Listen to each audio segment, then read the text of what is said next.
السلام علیکم ورحمۃ اللہ تعالی وبرکاتہ۔ مفتی صاحب کے اس بیان کو آپ ضرور سنیں اور اپنے دوست و احبابوں کو ضرور سنائیں کہ مفتی صاحب کیا کہنا چاہتے ہیں اور اس میں بات کیا ہے، آپ اسے سمجھنے کی کوشش کریں۔ سب سے پہلے آپ اس ویڈیو کو دیکھیں۔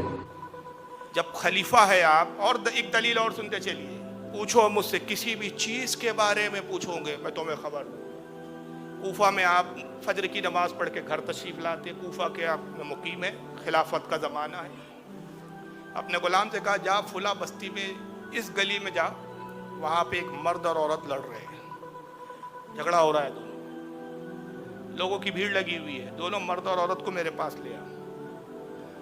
غلام کو بڑی حیرانی ہوئی کہ بھئی سرکار آپ تو مسجد سے آئے، آپ کو اس جھگڑے کا کیسے پتہ؟ بستی یہاں سے کافی دور ہے۔ کہا جا دیکھ۔ جب پہنچا تو واقعی دیکھا کہ مرد اور عورت جھگڑا لڑ رہے تھے، بھیڑ لگی ہوئی تھی۔ انہوں نے کہا چلو علی بلاتے۔ ان کو بھی بڑی حیرانی ہوئی کہ مولا علی کو اتنی جلدی ہمارے جھگڑے کی خبر کیسے لگ گئی۔ بہرحال مرد اور عورت آئے، ساتھ میں مجمع بھی آ گیا۔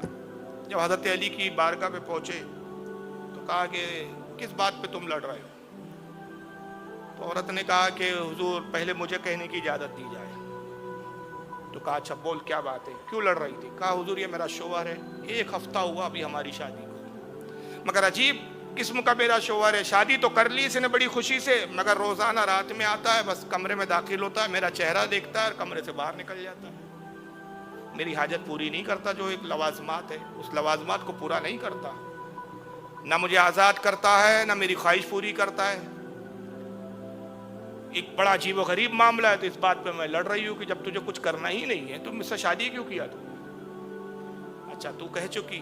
اب اس مرد سے پوچھا کہ تیرا کیا معاملہ ہے، کیا کہتی ہے عورت؟ بولے حضور یہ سچ کہتی ہے۔ کہا جب نکاح کیا تو پھر جو بیوی کے حقوق ہے وہ ادا کیوں نہیں کرتا؟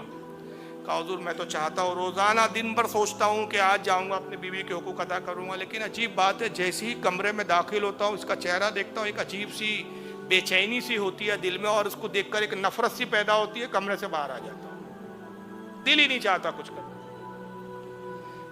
اب اس نے اپنی بات سنا دیا۔ مولا علی اس عورت کو مخاطب کر کے کہتے ہیں کہ اب میں جو کچھ کہوں سچ ہو تو انکار نہ کرنا، جھٹلانا نہیں۔ تو کہتی ہے سرکار آپ کو بھی ویسے بھی نہیں جھٹلا سکتی۔ اے خاتون جب تو شباب کے عالم میں تھے، نئی نئی جوانی تجھ میں ابھری تھی، تو نئی نئی جوان ہوئی تھی، تیرا ایک چچا زاد بھائی تھا، تیرا اس کے ساتھ ایک عشق کا معاملہ طے ہو گیا، تو اس کے عشق میں مبتلا ہو گئی، وہ تیرے عشق میں مبتلا ہو گیا، اور تم دونوں چھپ چھپ کر ملنے لگے، یہاں تک کہ پھر وہ بات تیرے باپ کو بھی پتہ چلی، اس کے باپ کو بھی پتہ چلی، لیکن دونوں بھی اس شادی پر راضی نہیں ہوئے، اور تم پوشیدگی کے ساتھ چھپ چھپ کر ملتے رہے، یہاں تک کہ تم نے بدکاری کی اور تو اپنے چچا زاد بھائی سے حاملہ ہو۔ میں نے سچ کہا کہ جھوٹ کہا؟ بولے علی آپ سچ کہہ رہے ہیں، خدا کی قسم یہ راز کوئی نہیں جانتا تھا، میں نہیں جان سکی کہ آپ کو کیسے پتا، لیکن آپ جو کہہ رہے وہ صحیح ہے۔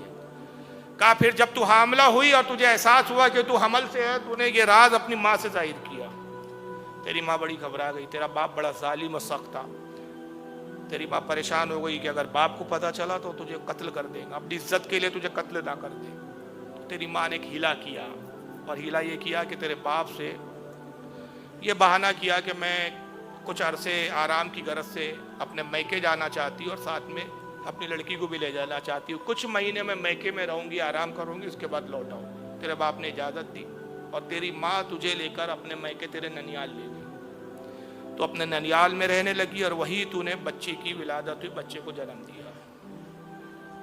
اب جب بچہ پیدا ہوا تو فکر مند ہوئی کہ لوگوں کو تو ہم نے چھپا کے، یہ بچہ تو پیدا ہو گیا، اب اس بچے کو کیسے پالوں گی تو میں عیب لگے گا، لوگ اس پہ ظاہر ہو جائیں گا کہ کنواری ماں ہے، بنا شادی کے بچہ جنی ہے، لہذا تو نے اپنی عزت بچانے کے لیے اپنے ماں کے ساتھ اس بچے کو لیا، اور رات کی تاریکی میں ایک آبادی کی طرف نکلے، اور ایک امیر و کبیر کے گھر کی چوکھٹ کے سامنے بچے کو رکھ دیا۔ مقصد یہ تھا کہ وہ امیر جب صبح دروازہ کھولے، بچے کو چوکھٹ پہ دیکھیں گا دروازے کی، بچے کو اٹھا لیں گا اور اس کو پالیں گا، تو ایک امیر گھر میں اس بچے کی پرورش ہو، اچھی زندگی گزار سکیں گے۔ اس نیت کے ساتھ اس امیر کبیر کے دروازے پہ گئی تو، اور تیری ماں نے بچے کو رکھا، اور پھر تم کچھ دور جا کے چھپ گئے، دیکھے کہ بھئی کب دروازہ کھلتا ہے، کب وہ امیر بچے کو لیتا ہے، کیا کرتا ہے، یہ معاملہ دیکھ رہے تھے کہ تبھی تو نے دیکھا کہ کتا آیا اور وہ بچے کی طرف لپکا، قریب تھا کہ وہ بچے پر حملہ کرتا اور بچے کو گوشت کا لتھڑا سمجھ کے کھا جاتا،